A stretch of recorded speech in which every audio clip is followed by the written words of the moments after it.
नमस्कार, स्वागत है आपका हमारे चैनल में। मैं रानी गुप्ता आपके साथ। बड़ी खबर सामने आ रही है एनजेएसी को लेकर के। दरअसल देखने को मिला था कि इस पर बहस लगातार तेज होती हुई नजर आ रही है, जहां उपराष्ट्रपति जगदीप धनखड़ ने लेकर के इसको चिंता व्यक्त की थी। इसी के साथ ही राष्ट्रपति द्रौपदी मुर्मू ने भी न्यायपालिका व्यवस्था को लेकर के अपनी चिंता जाहिर की थी। तो अब देखने को मिल रहा है कि एनजेएसी के विरोध में आम आदमी पार्टी के सांसद राघव चड्ढा भी खड़े होते हुए नजर आ रहे हैं। उन्होंने इसको लेकर के राज्यसभा में एक नोटिस पेश किया है और उनका कहना है कि इस मामले में खुल करके चर्चा होनी चाहिए और मैं एनजेएसी का विरोध करता हूं। आपको बता दें कि 2016 में एनजेएसी को सुप्रीम कोर्ट ने खारिज कर दिया था और कहा था कि ये जो नियम है, कानून है, वो लागू नहीं हो सकता, जिसके बाद एक बार फिर से देखने को मिल रही है कि इस पर चर्चा लगातार तेज होती जा रही है।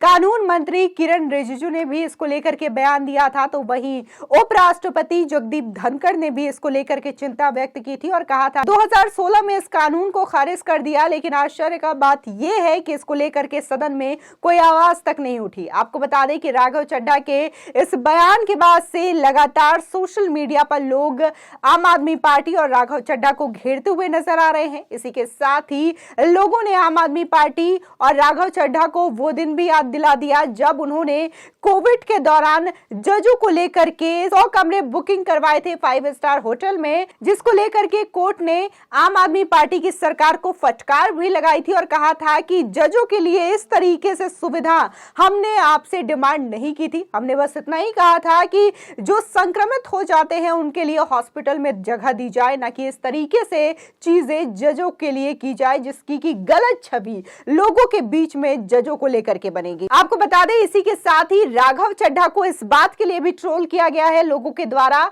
लोगों का कहना है कि ज्यादातर आप ही के मंत्री और आप ही के पार्टी के लोगों का केस जजों के सामने है, अलग अलग अदालतों में आप ही के लोगों का केस चल रहा है और यहां तक कि एक मंत्री ऐसे भी जेल में मौजूद हैं जो कि लगातार सरकारी सुविधाओं का आनंद उठाते हुए नजर आते हैं और उनको लेकर के लग्जरी सुविधाओं की लिस्ट काफी ज्यादा लंबी है। कैसे वो जेल में मसाज का आनंद लेते हैं और कैसे लजीज व्यंजनों का आनंद उठाते हैं, ये तस्वीरें भी सामने आई है। आपको बता दें कि आम आदमी पार्टी के सांसद राघव चड्ढा ने उच्चतर न्यायपालिका में नियुक्ति को लेकर के केंद्र सरकार के हस्तक्षेप और न्यायिक नियुक्तियों में देरी को लेकर के चर्चा करने के लिए राज्यसभा में नियम 267 के तहत सस्पेंशन ऑफ बिजनेस नोटिस दिया है। आपको बता दें कि आम आदमी पार्टी ने एनजेएसी विधेयक का शुक्रवार को राज्यसभा में पुरजोर विरोध भी किया था।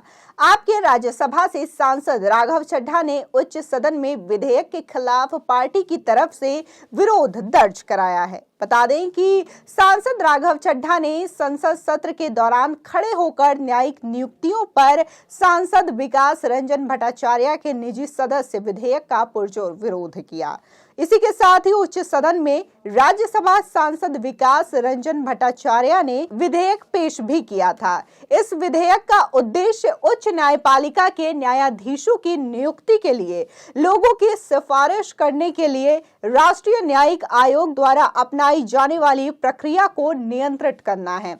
बता दें कि आम आदमी पार्टी सांसद राघव चड्ढा ने कहा कि न्यायपालिका देश में एकमात्र स्वतंत्र संस्था बची है, उस पर भी राजनीतिक प्रभाव की इजाजत देना हानिकारक है।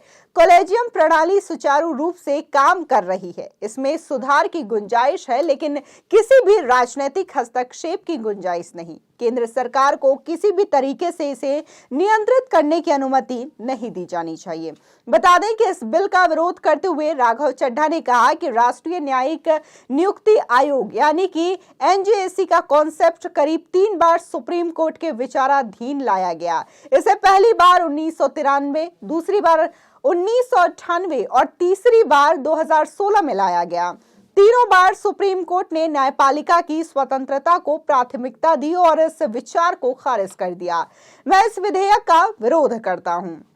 आपको बता दें कि साथ ही राघव चड्ढा ने कहा कि मुझे लगता है कि हम एक संवैधानिक असंभवता को करने का प्रयास कर रहे हैं। न्यायाधीशों की नियुक्ति की वर्तमान कॉलेजियम प्रणाली बेहतरीन चल रही है, इसमें सुधार की कोई गुंजाइश नहीं हो सकती, जिसे न्यायपालिका के साथ चर्चा और संवाद के बाद किया जा सकता है। मैं माननीय सदस्य को ये कहना चाहूंगा कि हमें केंद्र सरकार को ऐसा कोई भी अधिकार नहीं देना चाहिए कि वे न्यायपालिका और न्यायाधीशों की नियुक्ति में हस्तक्षेप कर सके।